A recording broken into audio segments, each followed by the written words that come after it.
Here's what happened this week in North Carolina politics. So not a lot is happening right now in our state legislature. Everyone went home, and legislative leaders say they're basically done for the year, which is pretty wild because they didn't do very much this year at all. In fact, this week, North Carolina became the only state in the entire nation that does not have an operating state budget after Pennsylvania finally adopted their state budget on Wednesday. Now, the reason Pennsylvania's state budget was so late in coming is because Republicans and Democrats just couldn't agree. It took them a long time to find a compromise.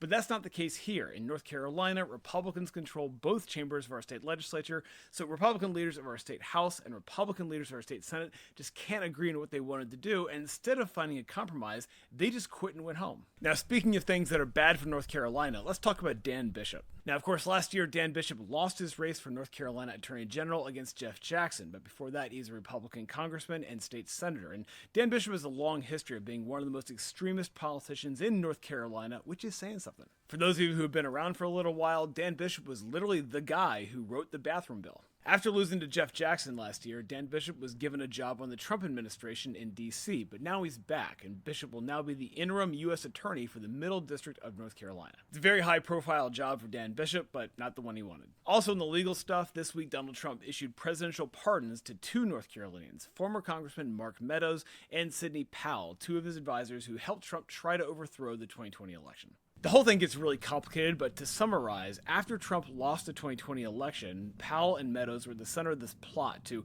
submit to Congress lists of fake electors from 7 states, and the idea was that if Mike Pence recognized the fake electors instead of the real ones, they could overthrow the election and install Trump as president. A lot of people focus on the January 6th terrorist assault against the U.S. Capitol as the worst Trump response to losing the 2020 election, and understandably so.